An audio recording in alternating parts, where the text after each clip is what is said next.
මේ ලෝකේ ඉන්න පෙබ්බලතම අපරාධකාරේ හිරේ ගිහින් මිය යනවා. මෙයාගේ මරණ පරීක්ෂණ වාර්තා අස්සේ අපි හැමෝම අඳුරන ලෝකේ ඉන්න ප්‍රබලම චරිතයක් හිර කරලා තමයි මෙයා මිය ගිහින් තියෙන්නේ කියලා මම ඔයාලට කිව්වොත් ඔයා ඒ කතාව විශ්වාස කරනවද? ජෙෆ්රි එප්ස්ටීන් මේ ලෝකේ ළමා අපචාර ඒ වගේම මිනිස් ජාවාරම් පිළිබඳව අංක 1 අපරාධකරුවෙක් විදිහට හඳුන්වන පුද්ගලයෙක් තමයි මෙයා. මෙයා මිය ගියාට පස්සේ මෙයා කලෙක්ට් කරලා තිබ්බ හුඟා ක්ලිපිගොනු මාධ්‍ය විසින් රිලීස් කරලා තිබ්බා. මේ පිළිබඳ අපි කලිනුත් වීඩියෝස් දෙක තුනක් පෝස්ට් කරලා තියෙනවා. ඉතින් හුඟක් විස්තර දැනගන්න කැමති කට්ටිය මේ වීඩියෝස් බලන්න කියලා මම ආරාධනා කරනවා. මේ ડોකියුමන්ට් අස්සේ හැංගිලා හිටියා අපි හැමෝම පොඩි කාලේ ඉඳලා බීරෙක් වගේ බලපු එක්තරා චරිතයක්.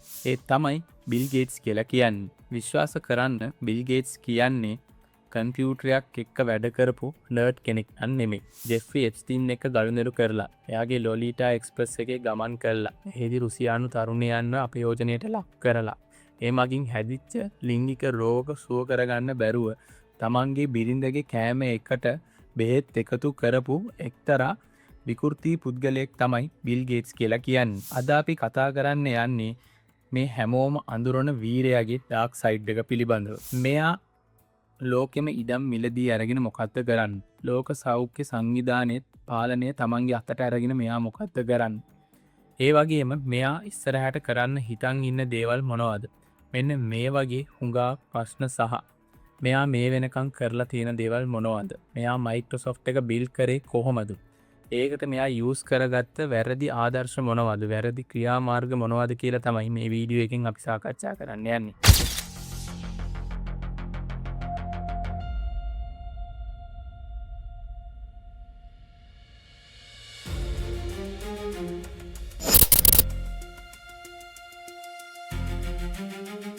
අපි හිතන් ඉන්නේ බිල් ගේට්ස් කියන්නේ ඉතාමත් දක්ෂ පුද්ගලයෙක් කියලානේ. හැබැයි ඉස්සර කාලේ සිලිකන් නින්නේ හිටපු පැරණි මිනිස්සු මෙයාව හැඳුන්වුවේ The Tech Vampire කියලා. මේකට හේතුව තමයි 80 90 දශක වලදී මයික්‍රොසොෆ්ට් එකට තරඟකාරීව වක්කරි අලුත් කම්පැනියක්. එහෙම නැත්නම් අලුත් ටෙක්නොලොජි එකක් නැත්නම් අලුත් සොෆ්ට්වෙයාර් එකක් මෙන්න මේ වගේ දෙයක් හඳුන්වා දෙන කම්පැනි එකක් රිලීස් වුණා.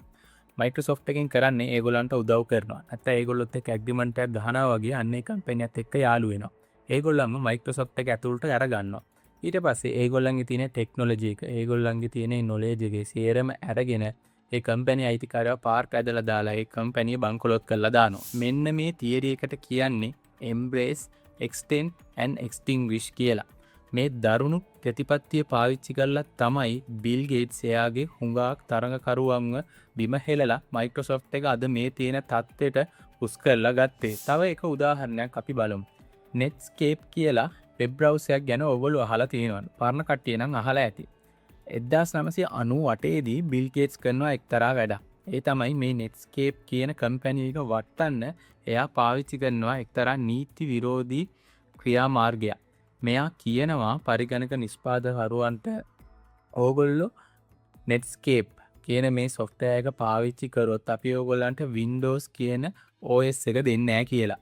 මෙන්න මේ ඒකාධිකාරී ක්‍රියාව නිසා 1998 දී ඇමරිකානු රජය විසින් බිල් ගේට්ස්ට විරුද්ධව නඩු පවරනවා. මේ නඩු වාරයේදී මෙයා හැසිරුණු විදිය පොඩ්ඩක් බලන්න. එයා උසාවියේදී බොරු කිව්වා. එයා එහෙදි හැසිරුනේ උසාවියට වඩා ඒ රටේ නීතියට වඩා තමා බලවත් පුද්ගලයෙක් විදියට හිතාගෙන.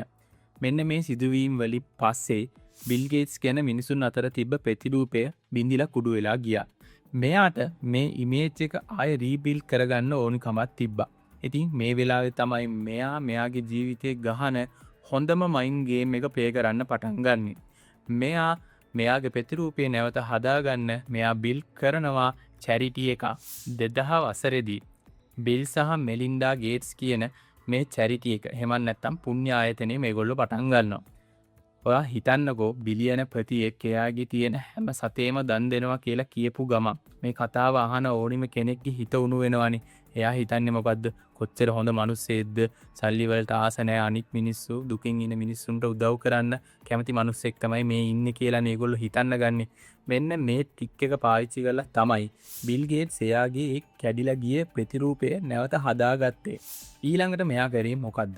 ඒ දවස්වල ලෝකෙ තිබ්බ ප්‍රමුඛතම නිවුස් channels වලට මෙයා ඩොලර් මිලියන 319ක ආයෝජනයක් කරා. එහෙම නැත්නම් පරිත්‍යාගයක් කරා. මෙයා ඒ සල්ලි පරිත්‍යාග කරේ BBC, CNN, The Guardian, ABC වගේ ඒ කාලේ තිබ්බ සුපිරිම channels වලට. ඒකේ ප්‍රතිඵලය මොකද්ද?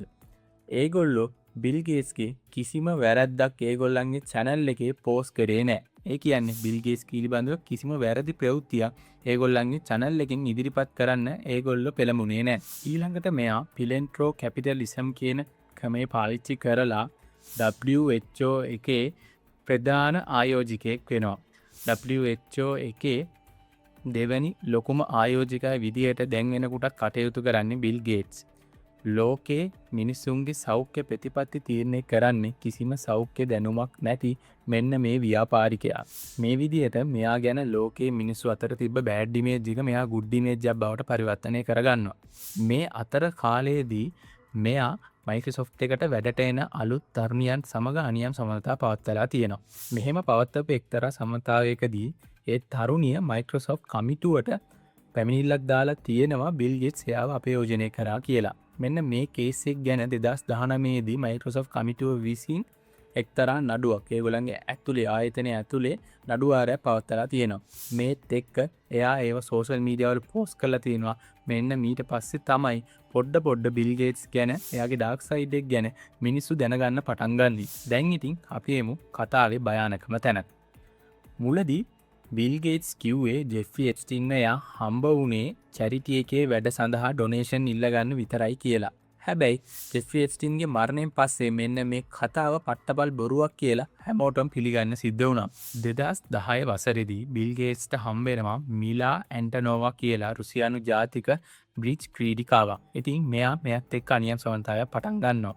2014 වසරේදී මේ අනියම් සමතාවයේ සහ ඊට අදාළ ඡායාරූප වීඩියෝස් වගේ දේවල් ටිකක් ළඟ තියාගෙන ජෙෆ්රි එප්ස්ටයින් බිල් ගේට්ස්ට ඊමේල් එකක් දානවා මෙන්න මෙයාගේ ටියුෂන් ෆීස් ගෙවන්න නැත්නම් මම හැමදේම හෙලි කරනවා කියලා. මේ වගේ දේවල් වෙලා තියෙනකොට මෙයා ජෙෆ්රි එප්ස්ටයින් සමග මෙයාගේ තියෙන සම්බන්ධතාව තවදුරටත් පවත්වාගෙන ගිහින් තියෙනවා. මේ විදිහට මෙයා ජෙෆ්රි එප්ස්ටයින්ගේ දූපතට ගිහින් ඇවිල්ලා එහෙන ළමයි අපයෝජනය කළා. එහෙම නැත්නම් එහෙන තරුණිය අපයෝජනය කරා කියලා තමයි හුඟක් කට්ටිය ප්‍රකාශ කරලා තියෙන්නේ. ඒ ඩොකියුමන්ට්ස් වල සඳහන් වෙලා තියෙන්නේ. මෙහෙම මෙයා කරනකොට මෙන්න මෙයාට ලිංගික රෝගයක් ආසාදනය වෙලා තියෙනවා. මෙයා මේ දේ පිළිබඳව තමන්ගේ බිරිඳට කියන්නේ නැතුව එයාට මේ රෝගයට විරුද්ධව සටන් කරන්න පුළුවන් ඇන්ටිබයොටික් ටැබ්ලට්ස් මෙලින්ඩාගේ කෑම වලට එකතු කරලා මේ බිල් ගේට්ස් එයාට දීලා තියෙනවා. මෙන්න මේ පිළිබඳව වාර්තා වුණාට පස්සේ තමයි මෙලින්ඩා බිල් ගේට්ස් දික්කසාද කරන්න 2021 අවුරුද්දේදී ඉදිරිපත් වෙලා තියෙන්නේ. වැඩිදුරටත් මෙලින්ඩා ඒ අවස්ථාවේදී ප්‍රකාශ කරලා තියෙනවා මට ඒ පුද්ගලයාව හම්බ වුණා. එයා කියලා තියෙන්නේ එප්ස්ටයින් ගැන. එයා කියපු දේවල් ඇහුවට පස්සේ මට එදා රෑ නිින්ද ගියේ නෑ. බිල් ගේට්ස් වගේ පුද්ගලයෙක් මොකටද මේ වගේ ළමා අපචාරකයෙක් එක්ක සම්බන්ධතා පවත්වන්නේ කියලා ප්‍රශ්නයක් එයා ඉදිරිපත් කරලා තියෙනවා උසාවියේදී. බිල් ගේට්ස්ගේ මුල් කාලයේ සිට වර්තමානයේ වෙනකම් එයා කරපු වැරදි ක්‍රියාවන් සහ එයා අනිත් සමාගම් කොහොමද බිම හෙළුවේ එයාට ඇතිවෙච්ච ප්‍රශ්න මොනවාද අපරාධකරුවන් එක්ක එයාගේ තිබ්බ සම්බන්ධතා මොනවාද කියලා අපි එක්ස්ප්ලেইন කරා. දැන් අපි බලමු අනාගතේ සහ වර්තමානයේ වෙනකොට මේ බිල් ගේට්ස් මොනවාද කරමින් ඉන්නේ කියලා. ඇමරිකාවේ මේ වෙනකොට වැඩිම වගාබීම් අයිති පුද්ගලයෙක් විදිහට තමයි බිල් ගේට්ස් හඳුනගෙන තියෙන්නේ. මෙයා ගාව තියෙනවා අක්කර ලක්ෂ 3කට වඩා වගාබීම්. කම්පියුටර්ස් හදපු කෙනෙක්. softwares develop කරපු කෙනෙක්. මොකද එකපාරම කුඹුරු වැඩ පටන් ගන්න. උත්තරේ ඉතාමත් සරලයි. ආහාර පාලනය කරන කෙනා ජනතාව පාලනය කරනවා.